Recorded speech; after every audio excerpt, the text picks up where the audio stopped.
What's going on? We're cruising into week 10 of the college football season. Auburn coming off a bye week. They welcome Texas A&M to Jordan-Hare Stadium. Both teams 5-3 coming into this one, and we're going to welcome in Ben Baby from the Dallas Morning News to talk a little bit more about Texas A&M. And let's hit the rewind button. This past week, a disappointing loss to Mississippi State. It's been a year of ups and downs for this Texas A&M team, kind of like Auburn.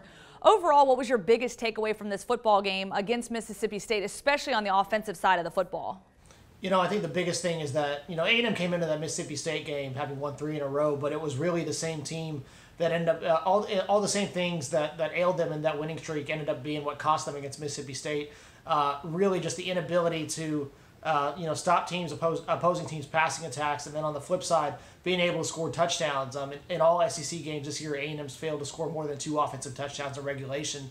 And, that you can get away with that if your defense is playing really well. But like we saw against Mississippi State, if you aren't able to contain the other team and you've got to put up points, that becomes problematic. So that's something that A&M definitely needs to fix moving forward and starting this weekend against Auburn. Yeah, so since 2012, when Texas A&M came into the SEC, they're 3-0 at Jordan-Hare Stadium. So my question for you, coming into this matchup, what will be a big key for victory for Texas A&M to get the win against Auburn?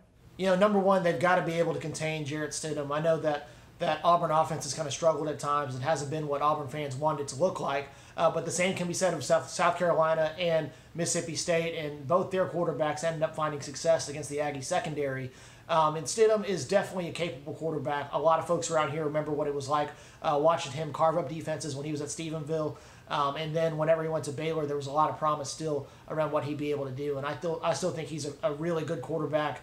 Once Auburn finds the best way to use him in this kind of in the current around the current personnel, I think Auburn will have a pretty good offense, and A&M's going to be able to have to contain him. And then on the offensive side of the ball, A&M's got to contain Auburn's pass rush, one of the league leaders in team sacks and tackles for loss. A&M's going to have a backup guard on the starting lineup, in addition to already having a young offensive line, and A&M leads the SEC in sacks allowed by a mile. So that could be a really big matchup to watch on Saturday.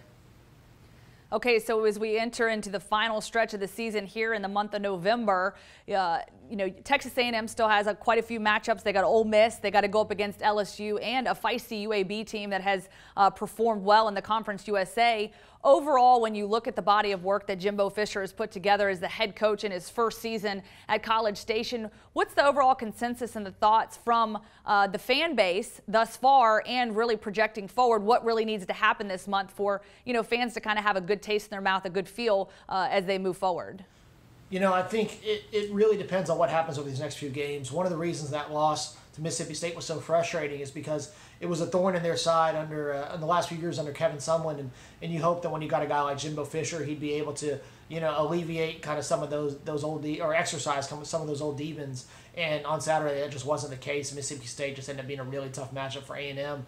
I still think if they end up going to, if they finish 7-5, I think fans will be a little frustrated given how well they started the year. I think if you get to 8-4, which I thought at the beginning of the year would be a very good season, first year for Jimbo, I think fans will be happy, especially if you're able to knock off LSU potentially at home, which is going to be a big ask given how well that defense has played all year. But I think winning on Saturday and beating Ole Miss would definitely go a long way for fans feeling good about what happened at the end of the year. Ultimately, I think A&M should, if they finish their final 3 SEC games with a 2-1 record, I think fans will be really happy about what happened this year and be optimistic moving forward under the rest of Fisher's tenure. All right, thanks so much. He's Ben Baby, Dallas Morning News. You can catch him there. Thank you for all your insight. Of course, Auburn, Texas A&M kicking off 11 a.m. in Jordan-Hare Stadium. And for all your Auburn Tiger updates, you can visit us on AL.com. This video was brought to you by Caliber, a luxury store in Homewood, Alabama that's reviving the finer things in hunting and fishing.